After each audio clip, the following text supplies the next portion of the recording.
Jadi seperti yang Mbak Tri cerita tadi,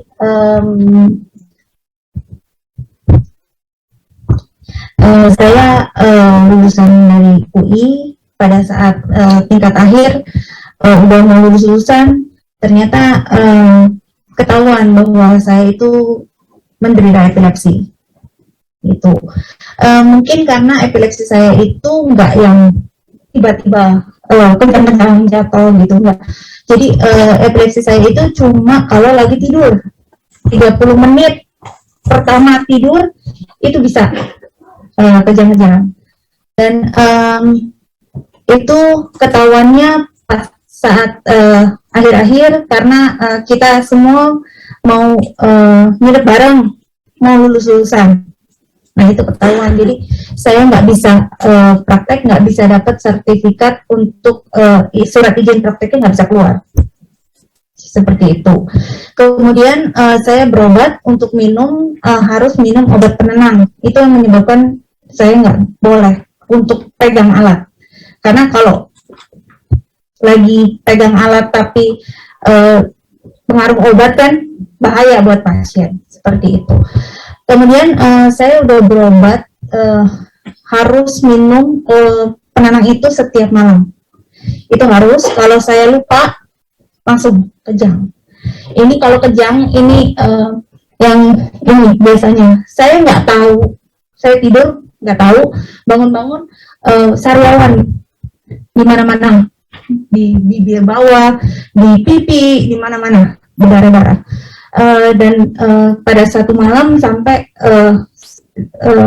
saya nggak tahu, saya lagi tidur, tiba-tiba pembantu saya masuk ke kamar nangis-nangis. Saya lebih bingung, kenapa lagi tidur ini diganggu gitu, nangis-nangis.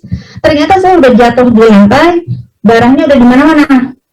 Jadi sama orang rumah kita lari ke UGD, ini sampai dijahit, ini semua hancur. Tapi fotonya enggak, ini enggak. Akhirnya saya udah 10 tahun kira-kira minum itu obat penenang setiap malam.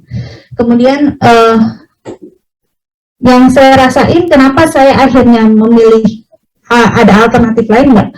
Karena saya ngerasa obat penenang itu dosisnya makin lama makin nambah, dan makin lama saya makin bohong. Gitu. Kayak saya mau apa?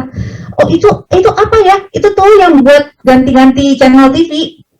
Bendanya ada di otak, tapi namanya apa gitu? Saya nggak tahu gitu. Dan jadi kayak kalau ngobrol sama saya, teman-teman pasti bilangnya ini mah kayak kuis. Terlalu kayak kuis, bikin kuis gitu di dalam percakapan. Jadi ribet banget. Akhirnya saya cari-cari, saya lihat Facebooknya Mapome. Saya baca-baca, kemudian saya lihat, wah hebat ya, ada stem cell terapi dari Jepang dan ada patennya. Kayak banyak banget suplemen-suplemen, tapi nggak ada patennya kan? Gitu, kita biasa beli, kita nggak pernah ada patennya. Dan ini ada patennya. Coba deh, gitu. Setelah dicoba, oh mendingan nih, gitu.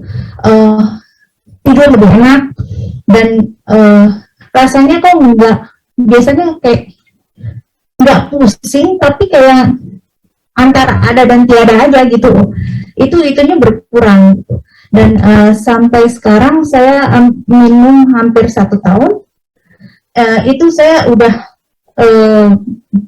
reduce banget obat penenangnya, sampai kayak sebulan mungkin cuma sekali kali saya minum. Ketika saya berasa nggak enak, itu saya minum. Habis itu saya jarang banget minum. Dan saya berasa lebih segar, lebih sehat gitu.